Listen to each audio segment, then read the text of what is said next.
As a mother to preteens, I'm very cautious on the products that I let my preteens use. But I did some research, and I'm definitely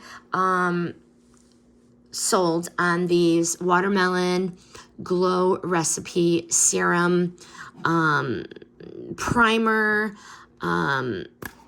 moisturizer.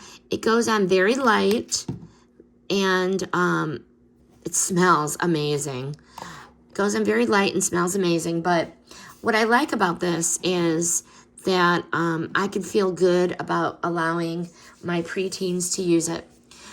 When they use it, it gives them the prettiest glow, the prettiest little dewy face. It is amazing. Definitely hydrates them. And like I said, they're preteens, so I'm very cautious in what I let them use. It's very lightweight, and it's very, it smells good, and it has not caused them any issues. It hasn't caused them dryness, hasn't caused them really anything that gives me concern. But definitely highly recommend. Pleasantly surprised with these Glow Recipe Watermelon Dewdrops.